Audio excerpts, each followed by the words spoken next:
All right, guys, thanks so much for tuning in. Today, I got a very good episode for you. I have a special guest, somebody I've been watching on social media a lot, somebody I've been admiring as well. Today, I have Chris Lindahl from Minnesota. Chris, for somebody who doesn't know who you are and what you do, give us a little bit about you so they get to know you a little better. I appreciate the invite to be here today and to share with everyone that follows you. For those that know me, I'm first and foremost a dad. I've got a daughter, Victoria, who's 13 years old, soccer player. Spend a lot of time with her and really enjoy that. I also have several businesses. The one that I think really got things started for me and for our organization and everyone involved is Chris Lindahl Real Estate, which was we were a team and then we transitioned to a brokerage. We have between employees and agents, we have right around 375, 400. We have some contractors as well.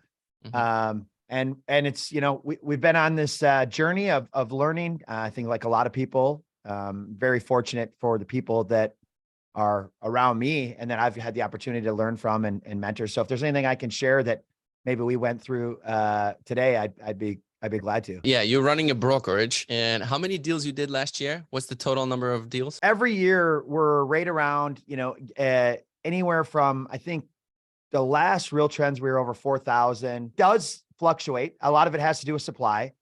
So we've been in the, 2,500 range and we've been in the 4,500 range. And so much of that drastically depends on supply numbers. I mean, I think even as good of systems, technology, marketing, branding, and things that we have in place, we still rely on macroeconomics, right? If there is very little supply, we can be the greatest marketers, we can have the greatest systems, the best people in the world. But if people are stuck and they're not selling, well, then we're going to, ultimately there's going to be less supply. There's going to be less transactions. For me, we just started our brokerage 2 years ago. And we've been growing and we're on pace to do 400. So it's very motivating to, to have somebody here who's doing 4,000, so it's like, it's setting a bar. It's like, okay, it's possible. I'm going to go get it. But I like to go back. How did that all start? So I started in May 2009. I got my license. And I think what people don't really understand when you look at success and you're trying to evaluate what you want to do, who you want to be like, who inspires you, like, what are you, what direction do you want to go? And there's a lot of different paths that you can take in business. But for me, I knew that I had to get the foundation right first. And so really focus on creating a very strong foundation that was stable, right? I think was critical. And so all of the success that we had in the early days was me. I mean, I was meeting with the clients. I was, operating and building the technology and the efficiencies. I was handling the marketing and branding. I was communicating with the customers. I know what it's like to wear 100 different hats, and that's what I did. But what's really interesting about that type of approach when you're building an organization is that you wear every single hat. You've been in the shoes of every single position. And because of that, you can relate to other agents, to employees in the organization.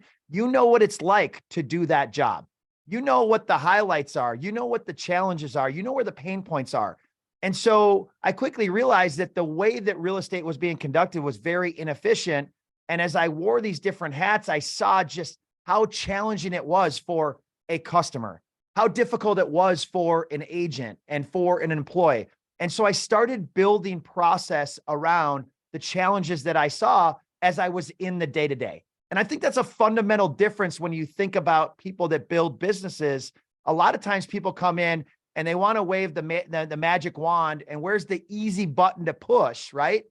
And so instead of just really slugging through the mud and grinding every day, now I didn't have to stay in that forever. I could have. There was a choice that I made. There's a lot of different business models out there. And one of them would have been me selling for the next 30 years. And there's a lot of people that do that super well. But I knew that there was something different for me. I grew up wanting to be a teacher. I graduated college with an education degree. I wanted to give back to others. And that's what always drove me to do that. And so being on this journey of a lifelong learner, I'm learning all these steps along the way. I remember those days, the 2009, 10, 11. I mean, it was challenging, right? I mean, foreclosures, bankruptcies. I mean, people were in really a difficult spot. I mean, the loans that people were getting were not great. I remember just those conversations at the kitchen table and in the dining room and walking through homes. And it wasn't enjoyable then, but I learned so much about myself. I learned a lot about others. There were so many different things that happened along the way that helped me get to where we are at today. Now, of course, I can't take much credit for the success that we're having today. I've got really smart people that I'm fortunate to be around, but the foundation of it was mostly me. And I knew that there were a lot of things that we could be way better at, that we could innovate the way things were done if I could just do the work. And I think too many people aren't willing to do the work first. They see this and they watch this interview and they go, how do I do 4,000 transactions? How do I do billions and billions of dollars in sales? But they're not willing to go to the $50,000 listing appointment 2 hours away, 6 or 7 times a day for years, 7 days a week, right? So they see what the finish line looks like. Wow, like, you know, there's got this mega brand. He's all over social media. There's all these transactions. He's got all these people. He's built his own technology. It looks amazing. But there was years of grinding. I remember, you know, in the early days of having listing appointments all day long and then getting home at like 10, 11 o'clock at night. And that's when I'd actually start the marketing and the technology. So I'd start building there. And by 2, 3 in the morning, I was so tired. I'd get up at 6 o'clock in the morning. I'd do the same thing again. And I did that for years. And I'm not saying that that's a sustainable path long-term. It's partly why I had to make the decision of what do I love to do? What brings me joy? What's my passion? And that is giving back and helping others. And so when did you start building the team? What year was that? July of 14, I left my first brokerage and went to a second brokerage. And by the end of 2014, so I remember the last couple of years of me actively selling with an assistant. So 2013, I sold 147 homes. 2014, I sold 175 homes. And by the end of 2014, I realized that selling a home every 2 days with one assistant supporting that business was not sustainable for me. I had a young daughter. I wanted to spend a lot of time with her. There were other things that I was passionate about life. Like I did not want to work, 100 hours a week. That was no longer what I was willing to do. And so at the end of 2014, I remember having these reflection moments. I can tell you exactly where I was. I was on a boat fishing in Florida and the phone was ringing off the hook and I couldn't service the business. Leads were coming in. I'm like, this is not the right way to do this. Like I can work myself till I am literally sick. And I decided in that moment that I'm going to start getting some help. I'm going to get some other people to come in the organization that can help with these things that I might know a little bit about, but maybe I'm not great at it or I don't have capacity. And so I made that decision. And right at the end of December of 2014, I hired the first agent. I made a lot of mistakes. I didn't know who to hire. I don't know when to hire. I didn't know how to evaluate talent. I didn't have any assessments. I didn't have any core values. I didn't have any vision. I didn't have mission. Almost every single thing I did was wrong. And that's encouragement for anyone that's paying attention to this right now. Like just keep moving forward and you're going to learn and grow as you go. You're never going to have it all figured out. And I didn't know any different then. I just knew I needed help. And, there were so many things that I did that were not right that I come to learn now, but I kept moving forward. I think that's a critical piece of anyone that really wants to have a high level of success. I remember the day when I came home from showings and all the appointments that I have. It was Saturday. It was probably like 8 o'clock and I sit on my couch, put a TV on. I know that I have to write 3 offers. And I just want to take a little bit of a break. And then my phone starts ringing with new clients and they sending me messages. I want to see this house. I'm like, that's it. I go to the Instagram. I put a post. I need help. Buyer's agent needed. I will provide leads. And that's when it started for me that I need to start bringing. But I didn't hire an assistant in the beginning. I went into the hiring an agent. Who will help me with showings first. Yes. That was I think that was like everybody's saying that first is assistant. That's the thing. It's not a straight line. There's a lot of different ways to do this. Did you had like a mentor in the beginning or no? I had a lot of mentors. I've had different mentors for different seasons of my life, all the way back to when I got into college and continue to grow. Some of them were coaches as I grew up, right? People that were helping me become better at sports, but also really helping me transition into a leader in the community, a leader for myself, a leader for my family, for people around me. I've had so many different mentors along the way.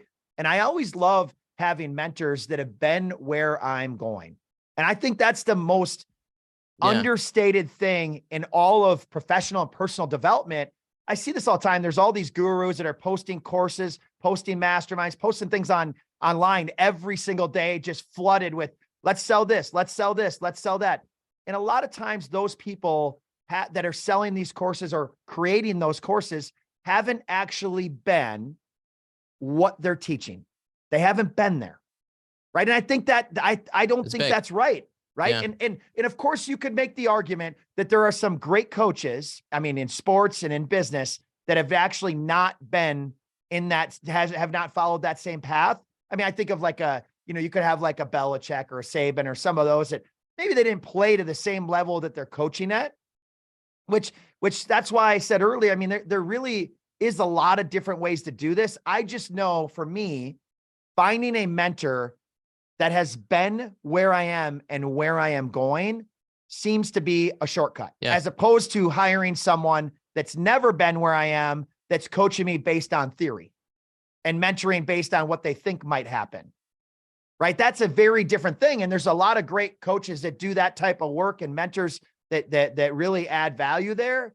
I just think, gosh, if someone can save me 2, 3, 4, 5, 10, 20 years, and they can tell me what's likely going to happen next or what happened in their life when these things happen, and I can skip some steps without skipping the work. I'm not looking to skip the work or hit the easy button. I'm just trying to work smarter, not harder. And so I see this all the time where everyone's so desperate for this next level of success that they just start buying things that they never use, that they never listen to, that they never watch. They miss the mentor calls. They bring up the same things that happened on the last call that they still didn't execute. I see it over and over again. And so I spend time with people that have already done what I'm in the process of doing, and it's made life easier for me. Are you providing any mentorship or coaching yourself or no? A little bit, very, very, very little, because one of the things that also happens in this journey of especially with what we've built is time becomes a really important thing of all of it, right? I know the time that I want set aside for my personal life and the people that are really important to me. That's very critical in all of this. Otherwise, why are we doing this? And so the amount of time that I have dedicated to the professional side, a lot of it goes to the people in our companies and their families. And there's not much left. And that's why I'm so selective of who to mentor, who to coach, what that looks like. And also the value that I bring to our organization is substantially higher than a lot of the things that I can do for other people. Right. And so you have to look at like, what is the value of your time? Well, if I'm in front of a room of 200 of our agents and we're doing a mastermind, a very high level, deep dive into how to get listings when there's low supply, my impact to 200 people in my company is far more, there's way more value in that than there is delivering it to one person.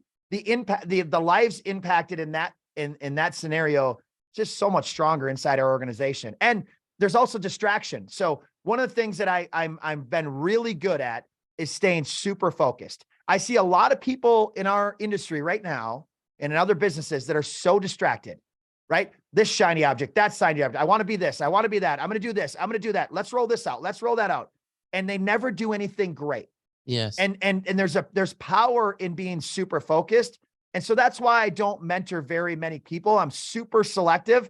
At this point, the thing that drives me is I actually want to work with the person. I want to invest in them and I want to help them get to the next level. I'm not in it for the money anymore. I don't need to meet with someone to get a consulting fee, a mentor fee, a coaching fee. I actually have to genuinely care about that person and want them to succeed. So that's why I don't have a big desire to create some mass media mentorship or coaching, because I genuinely care about people. And I want to make sure that if I am taking someone on, that I can help them and that I have the time to do it and that they're committed to execute on what I share. Of course, every single day I get tons of DMs from everyone asking me to coach them, mentor them. You know, everyone's reaching out, asking for those things. And a lot of those people, I'm not the right person for. right? There are other people that really are probably better served for them. They're really small and they're really early in their journey. And I'm someone that knows how to scale really big. And you have to have a personality of probably higher vision that you want to hit the gas pedal and you want to grow significantly, at personally and professionally. And if you don't want that, I'm probably not even the right person to have a conversation with at this point. Right now, you're out of production for how many years already? 7 years. 7 years of production. And overseeing 4,000, for example, let's say 4,000 deals that you're going to be doing. Is it is it your operations? How hard is it to manage that type of level of the business? The way that we have everything put together in our organization, I'm not the one overseeing operations. And if I was, that would not be good for our organization. I'm a very high vision person that has a very unique skill set that I bring to the table that does amazing things in the company. But we have other people in the organization that are very strong at operations, detail orientation, process, workflows, accountability, that are just so much better than I am. And so they run a lot of the day-to-day and a lot of the things there. And I think one of the things that I think is a little misconstrued when you think about production is that you hear often that, that there's a lot of team leaders or broker owners that talk about being out of production. And yes, you might physically be out of going to that home, but everything that you've built and everything that you work on has your fingerprints on it. You have a pulse on, this is the strategy we use to get more. It could be selling a home for more. It could be getting buyers access to off-market inventory. It could be strategy. It could be other strategies that you've put in place. And so yet I might not be there physically every day with every customer, but there's so many things that I am involved in to make sure that consumers are still getting a great experience when they work with our company. Would you call yourself a team or every agent is independent and generating their own leads, or you more like a team? Inside of our organization, 95% of the business, I'm speaking specifically for our company, is generated by us, by the company, 95%. Mm-hmm. So only 5% of the business is generated by the agents. And especially in today's environment, agents love that because, inflation and the cost of everything in the world just continues to go up. It's increasing. Things are getting more challenging. There are less homes for sale, right? There are challenges with what the interest rates are doing. There's less transactions in the entire market. And so as an individual realtor, they don't want to go take the risk to generate their own leads, their own business, or go through all the brain damage of trying to create structures, technology, process, roll the dice on all that, and then wait 6 months to see, did a closing actually go to closing and did they get paid? They'd rather join a company where it's plug and play, streamlined, and appointments are being set and they're connecting with the appointment when they have availability in their calendar. And so we found that more and more people in the environment that we're in are like, I don't want to take any more risk. And there's only so much savings most realtors have. Like, do you want to roll the dice on $10, $20, $30, $40,000 a month in expenses and do that for several months before you even have the opportunity to get some of that back? And I've just found that there are a lot less people that are wanting to take that level of risk in the economy and the world that we're in today. So that brings me to another question. The way I found about you is about your billboards, open arms, cash offer. Is that one of the biggest lead generation avenues for you? So that's a brand. It's more of a branding tool than anything else, right? It's really hard to say like, hey, someone drove by a billboard and they decided to call or go to our website or reach out to us on Messenger and social or wherever it may be. But billboards are actually the last thing that we really did in the mass media branding side of things. Mm-hmm. I mean, I talked about the 10 years of, building and grinding and making sure we had a solid foundation. A lot of that came down to farming, community events, charities, giving back, right? We were like in a little neighborhood and we would send them mailers. I would door knock them. I would hold local community events. And I did that for years. And I continue to expand that little community, 500 homes at a time, 500, 1,000, 1,500, 2,000, 2,500. Let's do the whole city. Oh, let's do the neighboring cities. Let's do the entire county. Let's do neighboring counties. Oh, let's start doing the whole metro area. Let's do the entire state. Oh, let's do Wisconsin, the state next to it as well. And so we've taken this approach of as soon as we start to get an ROI on that additional marketing dollars that we've invested, we reinvest a portion of what we get a return on. And so what you see in our organization today is really, it's just to simplify it, we've reinvested the dollars that we've been earning from day one as we've continued to grow. And I think a lot of real estate team leaders and broker owners, and even agents for that matter, every time they get a closing, they go spend probably more than the closing that they earned. Instead of reinvesting it and making that investment into the business, this is why most people that start teams fail, because in those first couple of years, you're probably not taking a paycheck. You have to reinvest all the dollars. You're hiring people, you're buying technology, you're building technology, you're creating marketing and branding. There's so many things that you're investing in that it's so hard to get a return on that. And so what I always say to people that are thinking about starting a brokerage or a team, you got to get really comfortable with deficit spending. Spending now for a potential future return later. The reason why I say potential, if you don't have great process and you don't have strong accountability and you don't have a great consumer experience, and you don't have the right message for your marketing or the right strategy or spend the dollars in the right area, you might never get a return on those dollars that you invested.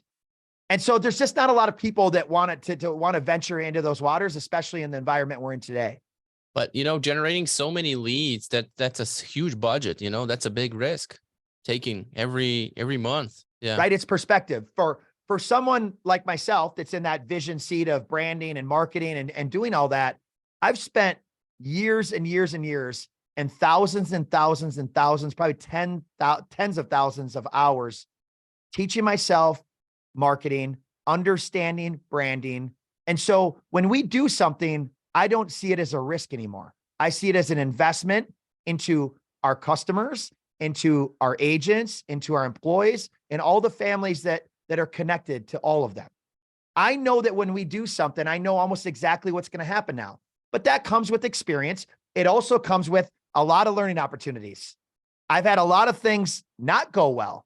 A lot of things didn't work, but I learned from them. And every single one of those things that didn't go well, I took something from that and became just a little bit better. And so what you're seeing today in our brand, which is one of the biggest real estate brands around, is you're seeing a lot of learning opportunities and a lot of reinvestment and a lot of learning. That student first mentality. Let's take these things. What did we learn about this? What did we learn about ourselves? Where did we not connect? Where did we fall short? How can we be better? Like that's the type of stuff that we built the foundation of our organization on. And this is why it works. But everyone sees the billboards or they see something on social media, they're fundamentally missing the entire foundation to how this was built. And that's why our company is as strong as it is. Are you comfortable sharing what kind of other businesses you're doing? Yeah. I mean, obviously we have the affiliated businesses that are super related to real estate, which is very easy. We have a home renovation company. I have a marketing consulting company.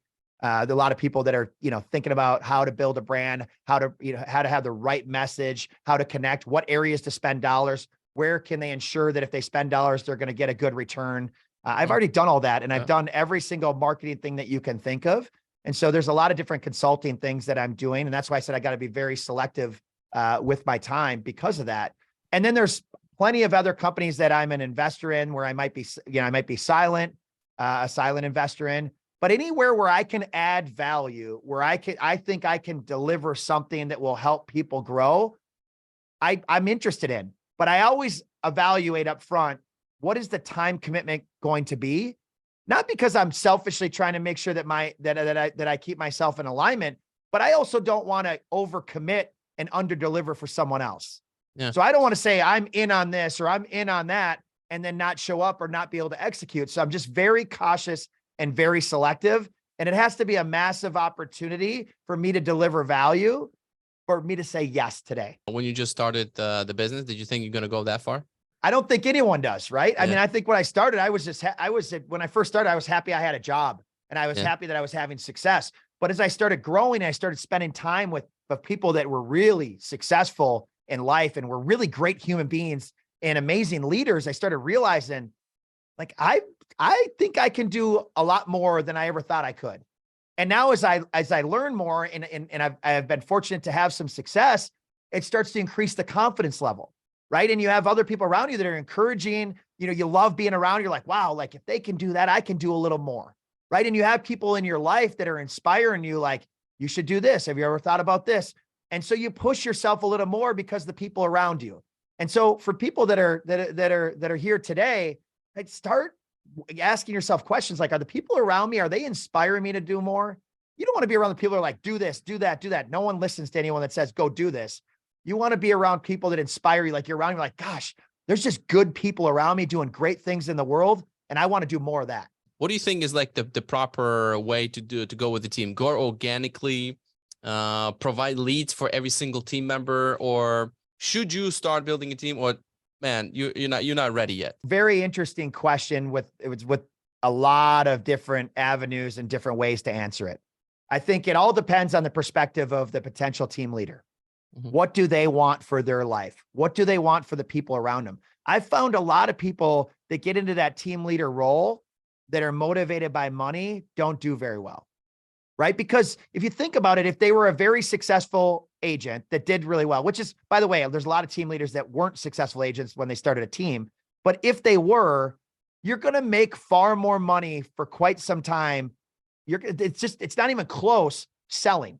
You're going to make a lot more money because when you bring in agents and you start a team, you have to invest dollars into all the things to make the process easy for them. You have to generate opportunities. And there's just a lot of costs involved in all that. And plus, you have a compensation structure with your agent. At the end of the day, the team leader is the last one to get paid. And when you're building a team, usually you don't get a paycheck for quite some time because you're investing in all of these things to build it. Really thinking through, if someone's on that fence of like, should I be a team leader? Should I not? I really thinking through, like, why do you want to do it? If money's the reason, you're probably not going to have success. You actually have to be in a position where you really want to invest in people. You want to make an impact. You have so much personal business that you can't support it. And you feel like you're dropping the ball for your customers and you need others to come in and help. And that's how you should build a team or a brokerage. You shouldn't do it because like, oh, I've got to, I think I've got the secret sauce to go buy some leads from this portal or that website or this company. And I'm going to charge a little extra. I'm going to give them my credit card. I'm going to charge a little extra to the agents and I'll make the difference on it. You're probably not going to go very far as a team leader in that route. And so that's where, for me, like, I love being around the people in my company. I love doing the masterminds. I have these private masterminds with our agents where I invest in them and help them grow. Like, I just mentor them and really help them become better. And I love that.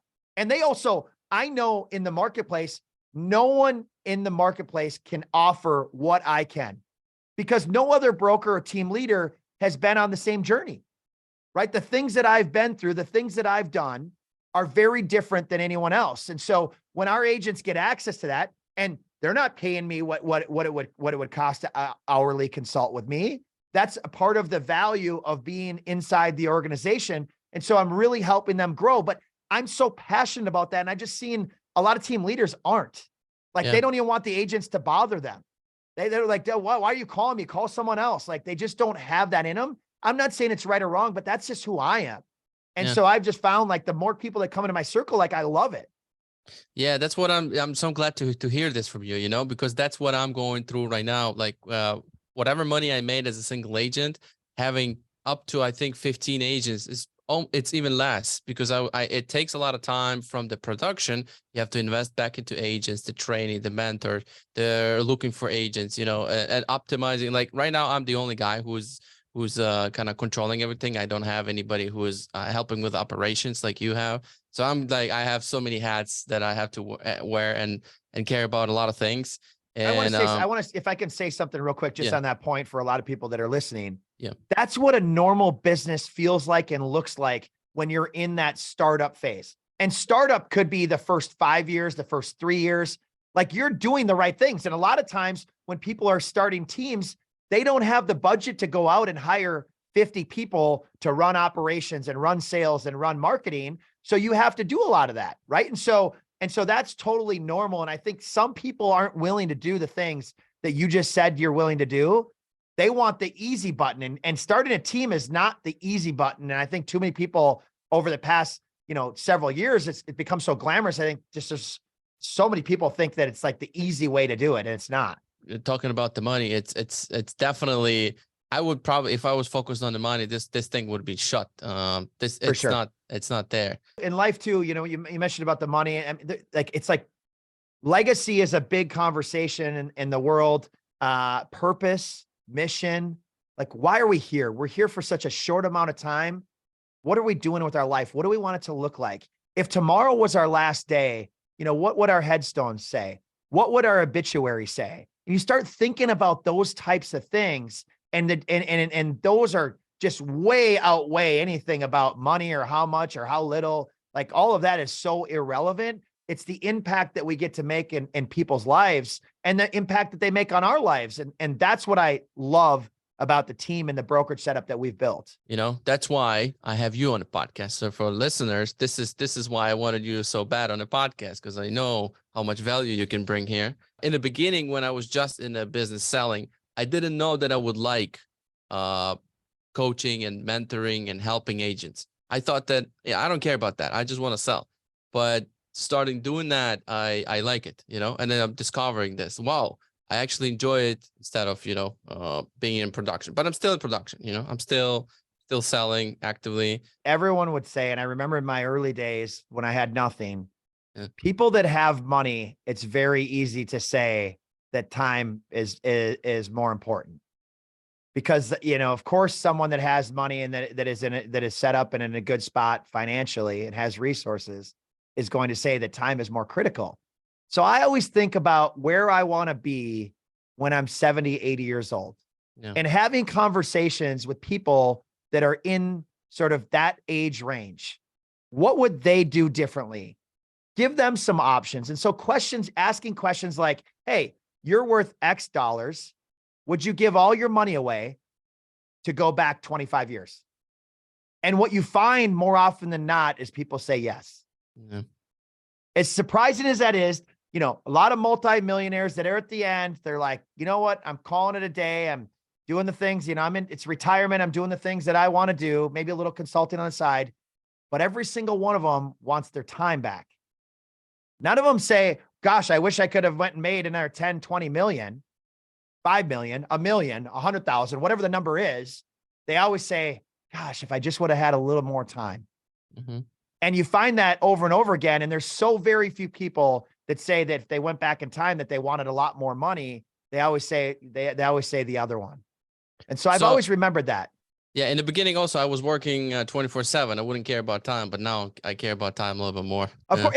And when you're building a business, there is a sacrifice of time that has to go into it, right? You have to make that investment. And early on, for a lot of people that are in sort of that early startup phase of business, they don't have the money to invest the dollars. The thing that they can do is invest their time. And so that time becomes an investment that you get an ROI on the time later. Chris, what kind of advice would you give me at my stage? At roughly, there's 30 of us. We are on track to do maybe 400 deals this year, hopefully. What would be the biggest maybe advice? You went through that phase. What are you saying I should be focusing the most? Well, focus, what you just said there is key, Yeah, focus and clarity. One of the areas that I think a lot of team leaders miss on, and really, I think it ends up being a roadblock and they can't get through, is not sharing the vision. Where do you want to go? What do you want it to look like? Do your agents know? What's this going to look like 2 years from now, 4 years from now? Not just like, hey, we're going to do X number of transactions, but what are you going to do for the community? What are you going to do for the families? How are you going to bring everyone together? Like, what are the things that you're doing? And so one of the very popular things that we do inside our organization is we do a quarterly state of the company, where we update the company on what do things look like? What are we working on? What did we learn from the past quarter? What are the shout outs? What are the highlights? What things can we celebrate today that we've all done and accomplished together? What are the things that we're going to be better next quarter? And I think it's so important that, and also, as you grow, it's really important for people in the organization to see other leaders stand up, not just you trying to run the entire show. Because in most cases, there are other people that are really helping contribute to the success in the organization. But I think the more that you can share and the more transparency that you have, the better it's going to be. And also being very open with vulnerability. Hey, here's how I feel. Here's where things are at. Things are great. Things are challenging. Like, just be very open and share. I think this is the piece that's missed so often that we forget, especially team leader and broker owners. I watch and I hear it everywhere. Agents and employees are not numbers. They're human beings with families, with friends, with stories, and everyone's trying to do the best that they can. And there's things that we each have that we're trying to overcome every single day. And so when you really put yourself in their shoes and go, okay, here's the decisions they have to make for themselves and their families. And you start changing the perspective of, instead of seeing everything through your lens, start looking at it through their lens and going, okay, if I went through this process today, would I be satisfied? Would it bring me joy? Would I want to go home and tell my spouse and my kids that I am proud to work at this organization? Or would I go home and want to vent in frustration because the culture's doing this, or the people are doing that, or it looks this way, or it feels this way? Or am I proud to put that logo on my shirt, on my business card, that I know that team leader, that I know that broker owner, that that person has my best interest and they're investing in my future, in my career? And I think those things are super important, because people will stay in organizations where they feel that, right? There's so much that we forget about, that the feeling of all of this matters a lot. How does someone feel about something? Is this the best place for them to succeed? Have you created an environment that has unlimited earning potential, or do they feel like they're capped? Right? These are all critical things. And each person in today's world, capped might mean something different. A lot of people listening might think that capped means income. Might not. Might be personal development. Might be professional development.